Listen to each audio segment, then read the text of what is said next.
This is episode 4 with Gordon Whitehead.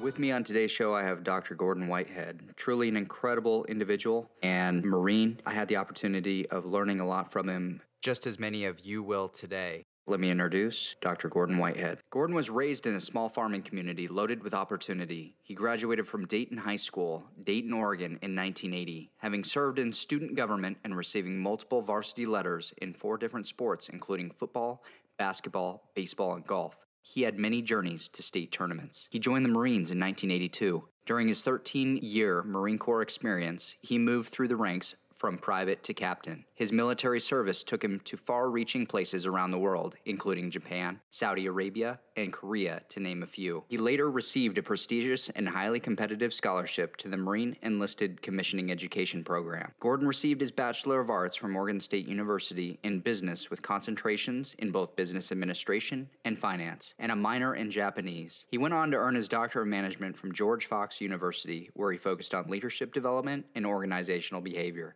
He left the Marines in 1995 to work for Nike and other professional positions, including serving as the Director of IT for Sequent Computers, Vice President of FB&B Consulting Group, Vice President of IT Operations for Corvel Corporation, and several entrepreneurial ventures. Gordon is the author of 3 books, a father of 8 children, passionate about his family, his church, and a mentor to many. This is truly an incredible interview, and I know a lot of you will benefit from it. I don't want to waste any more time, so let's roll into the interview. So you're from Oregon. You joined the military in 1982. Yeah. So why did you join the Marines? Because I was very hungry. I was a starving former college student. I for whatever reason, I was on a really sweet scholarship with the U.S. Bank, and it was one of those work college programs, and I went through the first year of the deal, and I had a difficult time after I went through 1 year of college, and then I started working in the bank, and I just had a difficult time seeing myself coming in every day, being a bank manager. It just wasn't what I thought I would be. So I resigned from that program, which was really rather foolish because it was a 100% scholarship deal. I mean, it was it was just an amazing program. But I resigned thinking I would go out and earn my millions. I started selling storm windows and things like that. And it didn't work out too well. And I realized about 6 months into the life of School of Hard Knocks that it wasn't going so well. And I didn't have anything, and I had always in the back of my mind, I remember recruiting posters from when I was a young kid, on the post office, the mailboxes and things with the Marine Corps. And I always had in the back of my mind, if I join the military, I'm joining the Marines because they're the toughest, the best, those types of things. So I went down to see a recruiter, and I, within, 5 minutes of meeting the recruiter, I was sold. He was a master sergeant. Those crossed rifles and 3 rockers just had me, I couldn't look past that. I wanted that uniform, and I wanted the things that the Marine Corps offered. I've always been an outdoors person, an athlete. Physically, physical activity was very important. So traveling, getting back to school, the Marine Corps just had all of the things I wanted. I recognize all of the services really have all that, but the Marine Corps had that special thing that it's a brand that is more powerful than anything else. I drop 2 brands when I talk to people about my career. One is the Marines and the other is Nike. Both of those get people's attention. So that's why I joined, and I was really glad I did. Absolutely. I mean, you did 13 years of service. Yeah. And through that time, you were accepted to the MECEP program, or the Marine Enlisted Commissioning Education Program, which is highly competitive, and became a Marine officer. What were some of the reasons why you decided to transition into the officer program? Well, I was in boot camp. While I was in boot camp, our series commander was this amazingly stoic and physically fit individual who just looked awesome as a leader. And I saw, you know, he was a first lieutenant, and I thought, I really want to be, I want to be like that. And so I had my eyes glued on that, on those lieutenant bars from day one.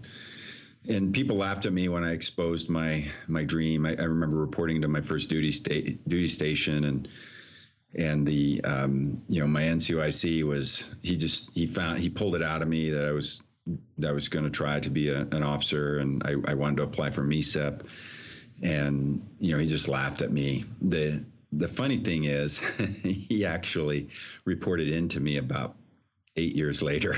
Oh, wow. So it was, and he was very sheepish, but it was fun. It was a good experience. But what made me want to be an officer was I recognized that series commander, he embodied what I wanted to become. And well, I really, I mean, the enlisted, it was a difficult thing for me because I loved also being an NCO. I loved the leadership at the senior, at the enlisted, and the kind of the senior, mid-senior level enlisted ranks, because that's where a lot of things get done. But I had always dreamed of being an officer and making a difference in that space, and so I pursued that for. It took a long time to get that. It took 5 years before I got accepted to that program. I tried twice. Oh, wow. So it wasn't just a one-time deal. And you were pretty physically fit, I'm guessing. I mean, I've read in your bio that you played sports all through high school, and you went to state a few times. Right. And maybe that's even cutting it short. I'm not sure if it was a few or maybe even more than that. Which is, you know, it just says volumes about what it takes to be a Marine officer, and the fact that you didn't get discouraged that first time or decline, you continued to pursue it. What is the mentality there? I mean, how did that shape your future decision-making processes? To give you a little bit of background on that process of rejection and then being accepted, this is a great leadership story because the difference is in the leaders. I was a corporal at Camp Pendleton when I applied the first time, and I had about 3 years in the Marine Corps, and I was just going nuts. I wanted to do something big, as all young corporals do. I think you just really wanted. You think you can do the world, and so I wanted to, and I began the process of applying for the MECEP program as a corporal, which you're eligible for, but nobody in the organization knew me outside of my small little section there in Camp Pendleton. The company commander didn't know me. He didn't know me from anybody. I researched the MECEP program, and so I put my package together pretty much all by myself. I didn't have any real sponsors, anybody shepherding me. They assigned somebody out of the battalion who had been a MECEP officer, and he sat down with me, and he was very discouraging, but he was very honest. And he explained to me I hadn't built any credibility. I hadn't built a package or a resume that would excite anybody about me. And it was true. The company commander, I mean, I tried really hard, but I just didn't have any exposure. The company commander didn't know me and didn't really want to get to know me. He wasn't excited about me even trying.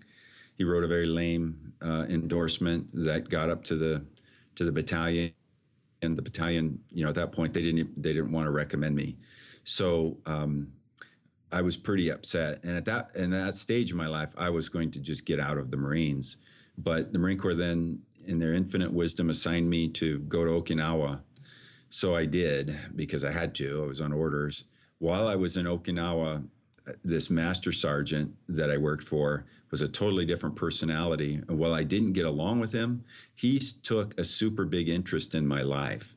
And I didn't get along with him because I just had my mind made up. I was getting out of the Marines. And so nothing he said mattered to me. But he took a super interest in me. And one day he kind of knocked me in the head, you know, not physically, but he said, look, I got to get through to you. And so he started talking to me about some things, and he re-inspired me about trying again my MECEP. And by this time, I had built some more college underneath me, and I had volunteered for a lot of exercises. I had several meritorious masses, a meritorious promotion, a Navy Achievement Medal, all stacked up on me by then. And so, he greased the skids. So that senior master sergeant then went to the battalion. The major, who was the executive officer for the battalion, took an interest in me then as well. And so now you've got two really senior people with a lot of social capital deciding that Gordon Whitehead is somebody worth investing in. I think it was as much an honor for them that I got selected to be MECEP than it was that I got, for me. So they really shepherded my package. By the time I met with the commanding general of the 3rd FSSG, they all knew me. They knew me really well. I had nothing but great endorsements. And the difference was, I was still pretty much the same person, just with some more experience. But the real difference was the way in which those leaders took an interest in me. And they helped me figure out how to shine. And I'll never forget that. That opened all the doors. And so I got accepted. So really the first time my package made it all the way to DC, I made it. And it was a great experience. Wow, that's incredible. So were you married then, or? Yes, I was married shortly after I joined the Marines. My wife fell in love with the uniform just like I did, apparently.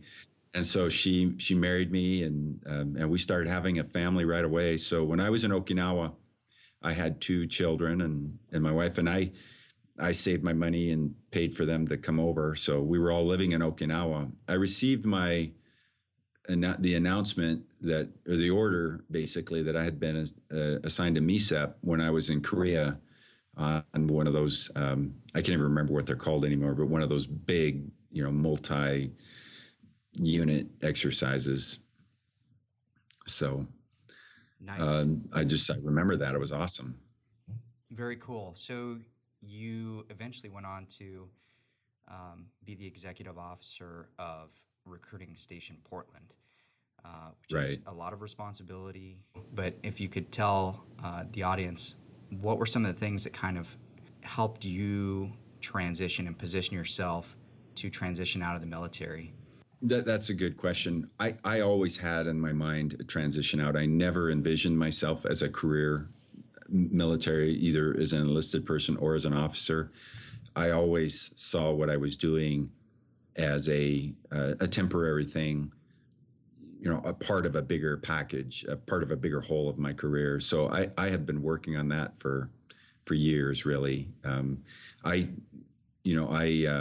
did a book a number of times called "What Color Is Your Parachute?" And the reason I said I did it is it's an activity book as well as a reading book. It's quite genius, and it helps you figure out who you really are relative to your career and what you should or want to be doing and how to get there.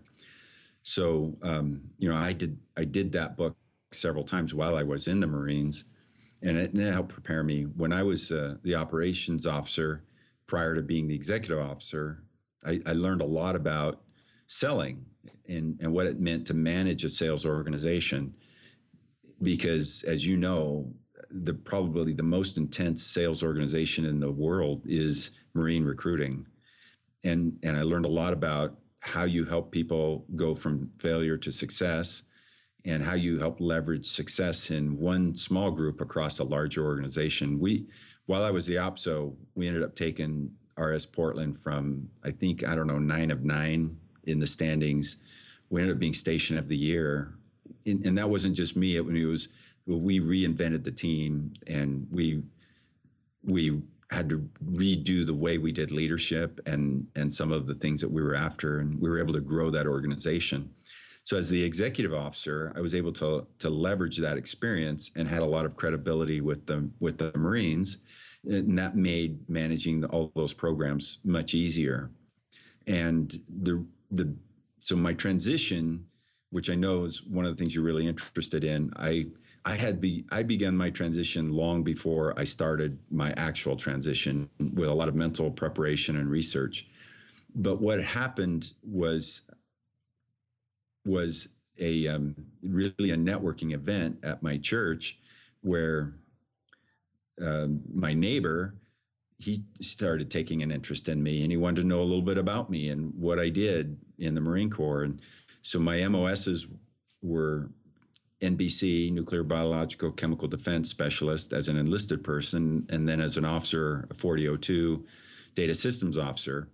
And he was in IT at Nike, and so he was really interested about that. He asked me a lot of questions about what we did in Desert Storm with IT, and we did some truly innovative things. And I thought it was just a casual conversation, and we were just talking. But then the next thing I know, he came over and he said, "Hey, I don't know if you know this, but I'm a senior manager at Nike, and we've got some positions open. Maybe you want to think about applying." And so I did, because I knew I was going to get out of the Marine Corps. And after a series of interviews with Nike, they offered me a position. Wow. So I was reading in your book, Selling to Business, you made mention of a time where you sat down with, I think it was an executive, and he had read your resume and said, "Wow, you have a very impressive background. What can you do for us?" And you're just kind of like, "Well, could you tell us a little bit about that experience and maybe how we could, all prevent that kind of?" This is it's a great learning experience. This was a few years after Nike and after Sequent, and I was caught I had worked in a startup and of course envisioned that I was going to make millions. I had lots of stock in this startup and it looked really good, but then 9/11 happened and just everything fell apart, right? So I had to pick up the pieces again, and so I invested a little bit in executive recruiter training. An executive recruiter trained me, and I learned how to fish. Basically, I learned how to put my resume together, how to send letters of introduction, or to get the attention of a top person. And I was good at that. I was able to get the attention of a top person. I'd pretty much always been able to do that kind of thing. But what I had forgotten to do was to figure out how to take that and leverage it to at the next level. So I just assumed that by virtue of him meeting with me, taking me to lunch, and being enamored with my credentials, that he would just find a spot for me. Because in the Marine Corps, that's sort of what we do. We look at talent differently. We groom talent. And Nike was the same way. We look across the field, we find superstars, and we make sure we're leveraging them. You as a superstar never really have to say, "Hey, this is how you need to use me." The service, the Corps, or Nike, the group, always will figure that out. Well, I didn't realize that not everybody's like that. Most leaders in business, they don't really think that deeply about their people. So you have to tell them. You have to be able to tell them how you can help them. And I didn't do well there. I missed a golden opportunity. I just had my foot in my mouth because I hadn't prepared. What I should have done in hindsight is I should have done a lot more research on the organization, on their needs, and I should have gone in with a selling position, selling myself with a true value proposition. And he wouldn't have hired me on the spot, but it would have deepened the conversation, and he would have brought me into the organization in interviews, and then the investigative process would have occurred, I believe. But so that's the mistake. Don't make that mistake. Well, that's definitely worth its weight in gold right there. I think we don't want to miss opportunities like that. So, and sometimes it seems like you learn the most from some of those failures. And yeah. So tell us about what you've like the career progression after the Marines, and kind of some of the skill sets that were applied that helped you move forward, that you learned while you were in the military. It's a great question, and I'm working on a little bit of a paper right now for a friend of mine. It'll be probably a private paper. I'll probably try to turn it into a something public, but the reason I say it's private is he asked me some some questions about leading, at a senior level in the organization. And as I stepped back to ponder his question, I couldn't help but think of the core of my leadership experiences, which come from the Marine Corps. And the things I notice in the Marine Corps that are huge in terms of how you lead successfully in organizations is the way in which we take care of our people. I mean, the principles of leadership and the drive for accomplishing the mission, those two things are huge. Nobody knows how to get a job done like a Marine. I mean, that's just, it's a fact, really. The Marine Corps knows how to get in and accomplish missions, and that's ingrained in us from day one. And at the same time, there is no other organization that really understands how to groom people and to position people for the next steps. I mean, in general, I know there are probably some pockets where it isn't the same, but as an institution, it's done a phenomenal job of baking that into its culture. So the idea that as an individual, I need to learn how to do the job below me. I need to know how to do the jobs beside me. I need to know how to do the job 1 or 2 levels above me. That's just not part of my psyche. It's been there since day one of the Marine Corps. And then the fact that understanding that the mission is the mission, that's the job. That's what you got to get done. Those two things have paid dividends for me. I recently did a little project. This is, I don't know, a lot of years later, 20 years later or so after I get out of the Marine Corps, I just did a project recently where it was a rather simple project, but it was stuck in the bureaucracy of the organization because people had forgotten that success means you get the project done. You find a way to move the boulder up the hill, or whatever the metaphor you want to use is. And what's been a blessing in my life is that I've been able to always see clearly that what the mission is, and regardless of the fog of battle that creeps up, because I know that end desire, I never stop moving towards it. I just continue to maneuver around obstacles, making the outcome happen.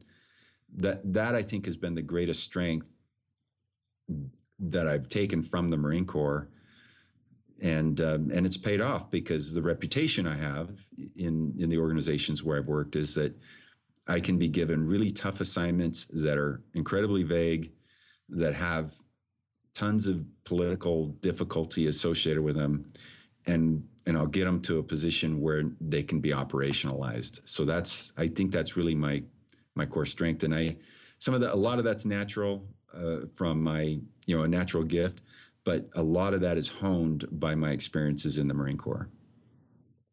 That's incredible. Wow.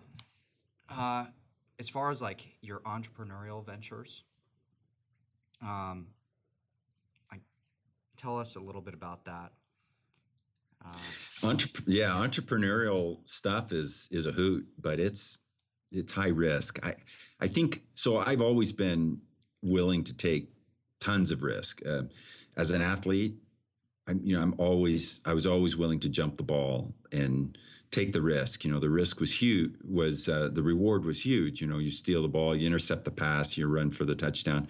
Those are awesome experiences, and I just have this mentality that only looks at the upside.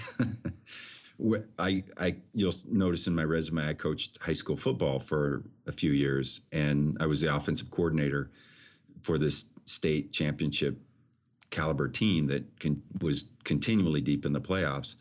My mentality is just score more points than the other guys. I mean, we of course had a defensive coordinator, but I never worried about that. I'm always visualizing the upside, and that's a problem. And because it's clear there are times where I didn't protect my risk like I should have. But given that that's my nature, I was probably a good fit for the Marines because that's aggressiveness, no fear type of an attitude.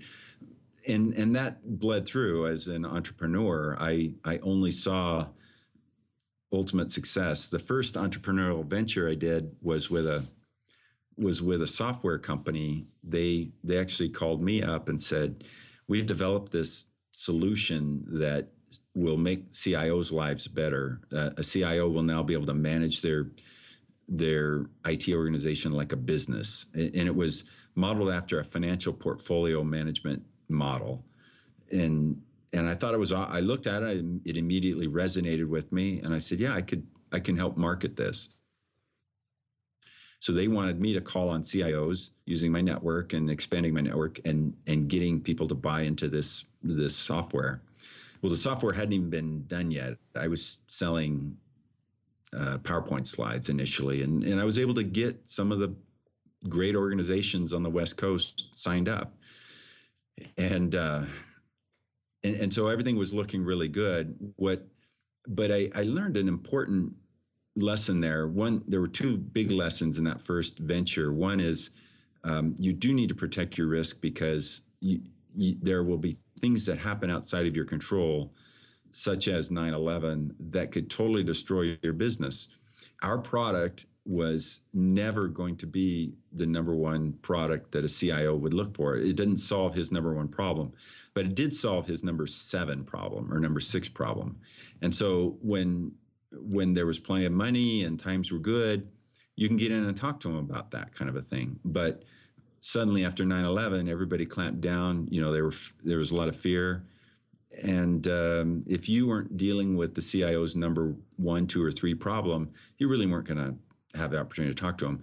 That actually still exists today. That you've got to have a value proposition that is up in the top 3, or you're not going to get much executive airtime. So I learned that from my first venture. The other thing that I recognized was a little bit of a flaw in myself. Some of my early successes came through my personal social network, where I had golfing buddies or whatever, able to sell that way. So I thought at one point I started golfing too much with people and not able to close like I should have closed, because I wasn't really focusing on the value proposition. I was focusing too much on the relationship process. And so you have to keep both those in harmony. In any case, we had 3 big rounds. We raised 11 million in one round. In total, I think we raised like $20 million. But in the end, it just didn't make it. The company ended up getting bought by PeopleSoft. I had been long gone, so I didn't get any cash out on that. I don't think it was a financial success, but it was a good educational success. Another venture I had was where we built a consulting company, and we did a really good job in this consulting company, and a product company, a software company, actually came and said, "Hey, you guys do this implementation of software really well. We'll like to buy your consulting company." And I was all in, but the problem is I was a junior partner, and the senior partners weren't too excited about that. They had bigger visions, but again, another market crash happened, and we went from being worth 10 million in a buyout to being worth nothing. So wow. It was, wow. Yeah. Those are some of my experiences in the startup land, and I've started up some other software, and I've pitched to VCs, but I haven't been fortunate enough yet to drive a business into kind of that success state where we actually sold it and made a huge profit on it. And we've done okay. I mean, I've always been able to make a living and things like that, but it hasn't turned out the way I wanted it to turn out. But the lessons on that have been huge for me, and they have helped. Most of them are relationship lessons and leadership lessons and value proposition. Sales is in everything we do, and in all of your social relationships at the business level, you've got to be bringing value. And so I've learned that that's a key focus for us. So for any of our active duty listeners or somebody who might have recently transitioned out of the military, what advice would you give to maybe get the attention of a senior executive or the hiring authority to maybe get a job in one of these types of tech fields. Mm-hmm. Yeah. It's the same thing whether you're going for a job or you're trying to sell a product. It is absolutely the same thing. Can you express to that person, to a senior executive, in 30 seconds their problem and how you solve it? And that's the crux of the matter. Any busy executive who hears somebody can solve their problem will give them 30 seconds, and that 30 seconds will lead to 3 minutes. The other thing, and then that a successful 3 minutes will lead to, successful interviews. The thing you have to remember about whether you're selling or whether you're selling yourself or selling a product is that you're actually building a series of closing decisions until you get to an ultimate close. You're building to the big close. And so, for example, the resume doesn't get you the job. It only gets you the interview. And usually by the time you're in the interview, they haven't read your resume totally, or they're no longer that interested in it. They're just interested in you. So the resume's done its job if it helps get you that interview. You then take it to the next step by focusing on the problems you can solve for them. One of the things I learned in the Marine Corps, I had some special media training in LA while I was the executive officer there in Portland. And I learned that you push your agenda, you kind of continue to repeat your agenda while still handling the questions people ask you. You always turn it back around to the thing you're trying to do for them, and you keep them focused in the conversation in a really tight way. So just remember, you're closing a whole series of events, not just one big event. You're not hitting a home run. You're just getting a whole bunch of base hits. And then finally, you get to where there's a job offer that's going to be brewing. Awesome. That's definitely really helpful. Now you're an entrepreneur. You're a former Marine. Well, I shouldn't say former Marine. Once a Marine, always a Marine. You're a father of 8. You have grandkids, and you're a husband. You're a leader in your church. Tell us about your daily ritual. How do you manage all of these things? I have a good friend of mine who said, and we've worked together in some pretty thick things. And he said, whenever you want something to get done, or whenever you want to get something done, a big thing, something that is important, something that matters, go ask somebody who's already too busy to do it. Because busy people, successful people who are really busy, they know how to get things done. And so what I've noticed is there isn't a singular way of kind of managing through all of this. I think it's almost like maneuver warfare. The objective. Your daily routine can sometimes be a chaotic fog, but you work through it towards the objective, always trying to surface what is most important right now. And sometimes what's most important right now is leaving work and going to watch your grandchild in their play, or taking your wife to lunch, or sometimes what's important right now is you've got something pressing that you need to get to an executive, or you've got to counsel a subordinate, or do something with leadership. I mean, it's always about trying to figure out what is the most important thing right now. We get really confused in our modern organization, mostly because we have too much data.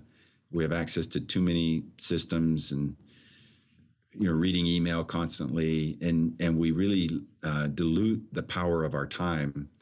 And if we can quit being a multitasking generation and get back to focusing on accomplishing 2 or 3 really good things in a day, that's huge value, and you'll see over the long term big progression.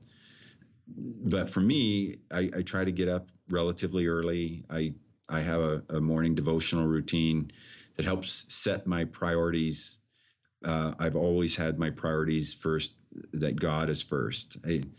And my family is right behind that. So that's where my priorities are. So I begin my day trying to establish spiritual grounding, and then taking a look at what should I be doing today.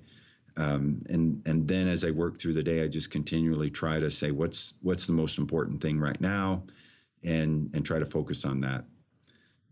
That's generally what how I manage my day. It seems like you've been able to do a pretty good job of that. If you've got 8 kids, you coached the team that one of your children was on. Is that correct? So it seems like you can make time for these things as well as provide service. You just need to prioritize, if I'm understanding you correctly.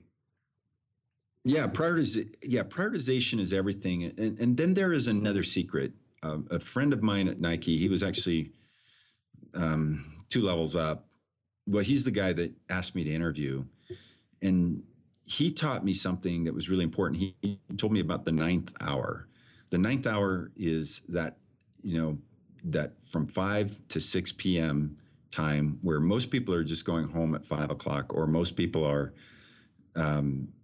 using 5 to 6 to catch up on emails, or, my kind of just routine types of things. But what his name was Bruce Watson, what Bruce taught me was, you take that 9th hour and you do something that is for you in terms of building a skill. So if you want to learn how to program, take your 9th hour and spend it learning how to program, developing capacity within yourself. And so I've always, the 9th hour can be at the end of the day, it can be at the beginning of the day, whatever, it can be in the middle of the day, but I've always recognized you've got to take that 9th hour, squeeze it in your day somewhere, and develop capacity within yourself, because our world moves too fast, and you may be the hottest person in your skill set right now, but in 2 years, your skill set could change and be almost antiquated. So you can't let that happen to you in the modern environment. Sure.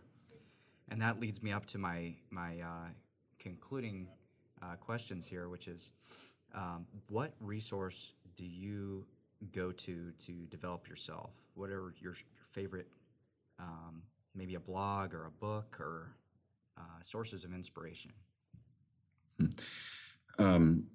Well, I lean heavily on the scriptures, which you might know because of my comment about spiritual grounding. Sure. That's my first source. I believe I believe we are children of God, and He has a vested interest in us, and he wants us to succeed. So I believe in that linkage, in that tapping into that power. But I also love literature. One thing that fills me up is, I probably have 3, 4, 5 books going at any one time. I read constantly.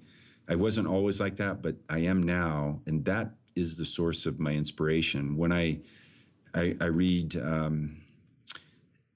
and ideas come, or my brain seems to relax and shift around so that I am more creative. Being a well-read individual, I think, is one of the keys of most successful people.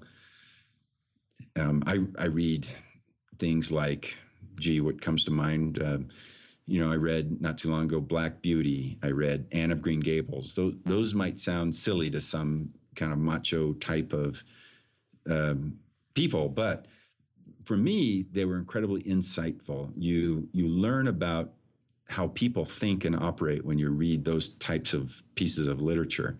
I've read Harry Potter a number of times. It's an amazing piece of work that also teaches a lot about leadership and a lot about how people interact, how people deal with pressure. And I'm reading a book right now by Shelby Foote, who most people who watch Ken Burns' special on the Civil War will recognize. I'm reading Shiloh, which is already very interesting and giving me new and fresh ideas on the nature of how people think in various parts of the organization. And organizational consulting is a huge part of what I do. So these books, whether they're fiction or they're historical or whatever, these things really feed me. They feed my soul and they feed my brain and they help me stay nimble. So that's where I go for sources personal development. It hasn't always been that way, but in my last 10 years of life and for the foreseeable future, that's how I am. That's really interesting because I've kind of been along the same line of thinking. When I read books and I can better understand how people think, I can recognize patterns. And when you have that knowledge of how people think, and you can put a pattern with it, that's knowledge, and knowledge is power. And it can only help you regardless of the situation, whether it be business, personal life, or whatever you're doing. So that's definitely really, really valuable, and I appreciate you sharing that with us. Is there any last thoughts or advice that you might give to a veteran or anybody listening to this show as far as transitioning out or seeking other opportunities? Sure. I think that there is. The biggest piece of advice I have is that you have to you have to maintain your network. Don't lose your network. You'll make friends at all different levels of your life. Make sure you stay in contact with people in a meaningful way, because all of the really good jobs will come through people that know people and that can give you a good nod. Say, hey, talk to Dan, talk to Gordon. That's how the really good jobs happen and the really good opportunities. And that never changes. I mean, the internet gives us the perception that we're being productive when we take our resume and apply for 10 jobs in a night, and we try to customize it. But very few people get hired that way. That really is like a crapshoot. I mean, I think you have to do it. It does, in a way, it helps you hone your message. But the real way to get a job is you've got to work your network and extend and expand that network in a meaningful way. And when I say meaningful, it can't just be a one-way type of a thing. And you've done a good job of that. You were a student of mine in a pretty tough class at Utah Valley University, and you were a good student, and you stood out to me immediately. But then you took it another level. You actually took me up on an opportunity to just sit down and talk about careers and gain some advice. And then you've stayed in touch over the last 4 or 5 years, however long it's been. And you've done that in a meaningful way, where you've added value and not just always asking for something. And what that does, though, is that creates a power in the network, so that when there's opportunity that I know you can do, you would be one of the first people I think of. And so to Marines out there who are getting out or thinking about getting out, regardless of how senior you are, it doesn't matter if you're a retiring colonel, this absolutely still applies to you. You've got to groom that network in a meaningful way and maintain it. And then that network will pay off. It will pull you in. Sure. So, there's tools like LinkedIn that can help with that. And I think we arranged this whole meeting through Twitter. So social media can be a huge tool in helping you advance that process. Well, how can we get in touch with you? Well, I have a couple of websites. Leaders247.com is a recent website, and it's a little bit of an experiment. I'm trying to provide value to people. There's nothing really I'm selling there. I'm just trying to provide content that leaders, particularly junior leaders, might find interesting. There's another website called Captus5. That's CAPTUS, the number 5.com. That's my core website. It provides what my offerings are. I also have a blog called AuthenticLeaderblog.com. And I post more serious articles there. They're probably a little bit more on the scholarly side, and they're longer, but they're still, they're more thought provoking, I think. But so those are the ways to get a hold of me. I don't mind anyone listening to this podcast, if they want to reach out and have a conversation, they can catch me through LinkedIn, or they can send me an email, or even call me. If I think my information's out there on leaders247.com. That's probably the best place to go right now. Sure. I will. I'll include links to those websites in the show notes on my website, danevansonline.com. And I definitely appreciate you taking the time to share such a wealth of information with us. Good luck, Dan. You're doing awesome work. What a truly inspirational person Gordon is. I cannot be grateful enough for the friendship and mentorship that I have with him. In order to share this message with more veterans, we need reviews. So feel free to head over to iTunes.com, leave a review. We'll see you in a couple weeks.